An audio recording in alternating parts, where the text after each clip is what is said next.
Hi, it's me again with Corel Tips and Tricks. I was just playing around tonight with the spiral tool, and I thought this would be a pretty good one to make into a round shape and show you how to kind of do it. So we're going to take an ellipse, and I'm going to hit P, put it in the center of the page. Then I'm going to Control D and make a second one, and then I'm going to bring in that. Now I'm going to get a 2-point line, and I hit P, but I'm going to rotate it 15.2 degrees. Control D and make a duplicate and then mirror it. So what I've got is a 30.4 degree envelope form. So I'm going to take the Smart Fill tool, I'm going to fill that in with blue, and I'm going to nudge it over. I'm going to left click, right click. Then I'm going to get the spiral tool. The spiral tool is underneath your polygon tool. And I'm going to spiral it one more time this time, holding down the control button so it's kind of perfect. I don't like that center um, so tight in there. So you can take your nodes and hit that and delete it. Hit that one and delete it and maybe call that good. And then I'm going to make it a certain size. So we're going to make it 36 points. Whoa, way too big. Let's make it and also I see a bad spot, but it worked out. Still a little bit too tight for me. I'm going to take my shape tool and delete that one. And it's not going to matter, but if we take it all now, hit F12 on your keyboard and give it rounded corners, rounded end caps. This one's not going to matter because we're going to weld it, but this one, it'll look a little better. We're going to grab it now. We're going to go to Object, convert the outline to an object. Then I'm going to left click, no fill, right click outline.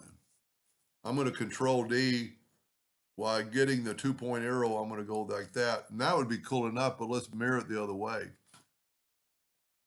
And now we're going to have some overlap. So I'm just going to bring that end about right there. Now let's try welding them and see what happens. And that's exactly what we wanted, but we have a rough spot. So we can just take some nodes and just delete the node as long as it stays pretty consistent. And we could bring that down a little bit, making the line a little more evenly. Now, I'm going to make it a little bit smaller, which it really doesn't matter because the envelope will take care of it. I'm going to go to Effects and Envelope. This window will open up at the Docker. I'm going to go right here, Create Envelope From, and see what it did. It made that. Now, don't move that. Shift select that and hit EC, and that put it in that envelope form. Then we can, wow, I must have moved it. Oh, you know what I did? I didn't hit either E or C. There we go. Now, if you look, it's hanging over. It's actually hanging over a little bit too much. So what we're gonna do is gonna alternate C to put it rotate from the center. And we're gonna try to like at least get one side of the line um, over the line. We're gonna go ahead and rotate it a little bit more. Have that one right on the line, this one a little bit over. I'm going to take my Alt key and select through there, and then what I did, I grabbed that all. And because I'm working in the center of the page, I can grab this now, Control D, alternate C. Well, look at that, we're at 20, we're already at, so I'm going to go plus 30 degrees. And then we're going to look at it, and it's pretty perfect. And then I can go Control D again, alternate C, plus 60 degrees, whoop, plus another 30 basically. Plus 30, I meant plus 30. And then Control D all the way around. And then hopefully it'll weld. Let's go and get rid of that envelope form. And select it all and go right here to weld, and that'll put all the pieces together. And that came out almost perfect.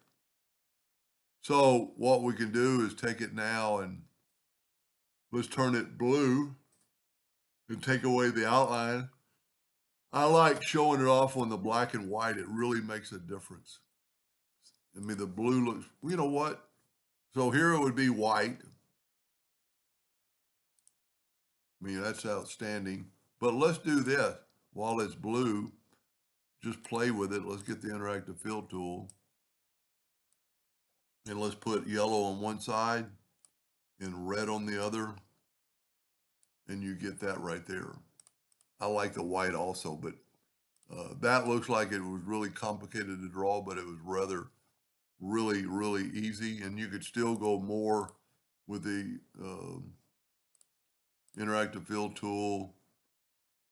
And you need to re-swipe, and you can get these right here, and we could make that pattern out of it, where it's like orange. And so if we go again and get that pattern, and we can change this, you know, we can change this, we can move the yellows around, we could add more orange. Like we've actually got too much yellow in here. Let's add a little red between them and watch what happens right there. Now watch what happens over here. I'm putting a little more red. I think we got way too much yellow, but that looks pretty cool. And you could expand that out and really have a different look. Anyway, hope that helped a little bit. Thank you for watching.